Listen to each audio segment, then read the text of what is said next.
Sr. Presidente, eu começando já por esta questão, isto de facto, faz agora um ano nós começamos a fazer perguntas ao Governo sobre esta questão e fomos sendo informados que isto estava para breve a solução do caso e que a manutenção contratada, agora anunciada, resolveria o problema. A pergunta que eu coloco é se a alteração de contrato externo em contrato externo não justifica uma reponderação sobre a capacidade própria da empresa para um problema que obviamente está a afetar milhares e milhares de pessoas. Isto é uma questão que há muito tempo nós temos vindo a denunciar e é de facto da maior gravidade para muitas pessoas que utilizam o metropolitano de Lisboa. Eu registrei com espanto, em relação aos Correios, que o Ministro dos Transportes e Comunicações considera a situação do edifício Báltico, sede dos Correios, como um ato de gestão perfeitamente normal, com as circunstâncias que este processo implica.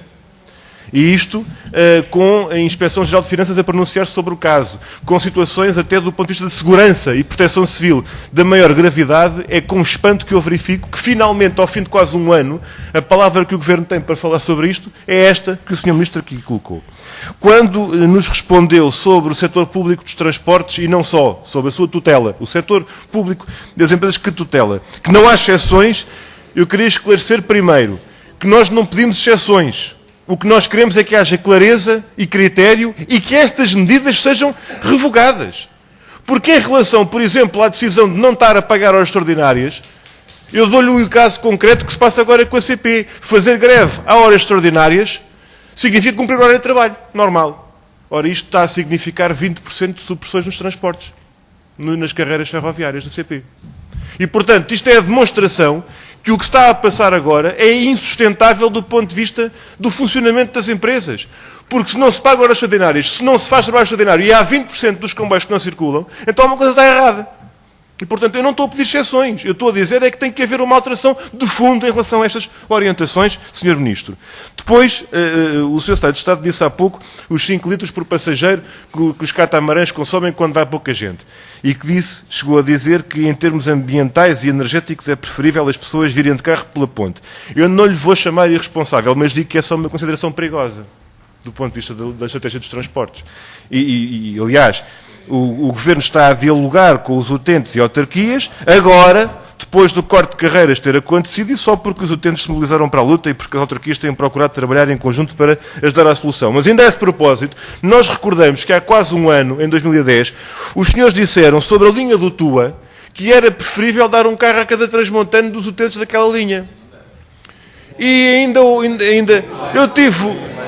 eu tive um contacto com pessoas daquela região que já perguntaram, olha, os senhores membros do Governo disseram que a gente ia ter um carro e até agora nem comboio nem carro.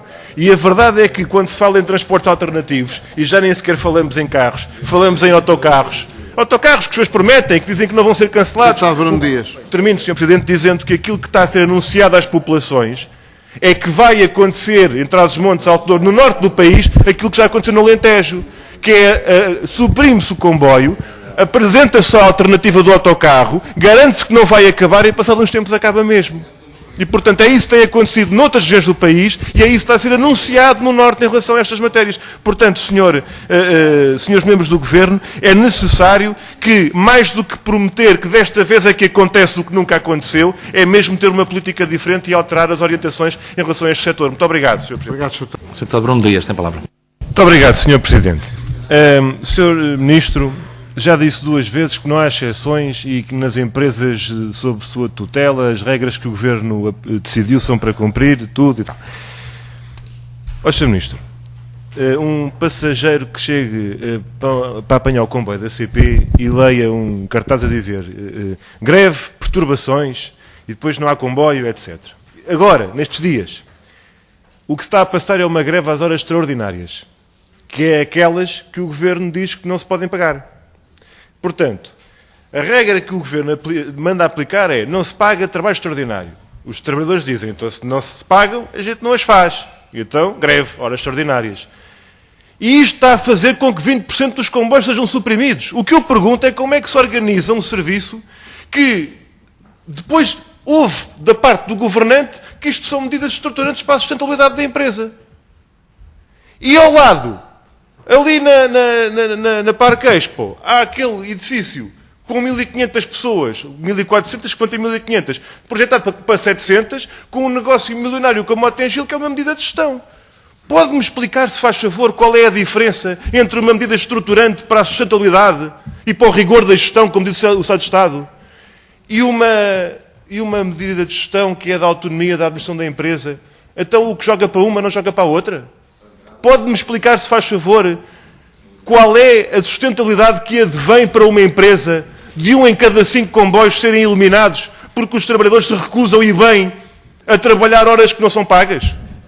Não se importa de explicar, porque os passageiros chegam à estação, não veem os comboios a chegar lá, mais uma greve, pois claro, querem a greve, não é porque as pessoas não sabem porque é que isto está a acontecer. E era bom que o senhor também desse uma explicação, porque isto é o resultado direto, concreto, das orientações que o Governo aprovou. Não é um problema que se está a passar lá na chefia ou a administração que decidiu isto assim.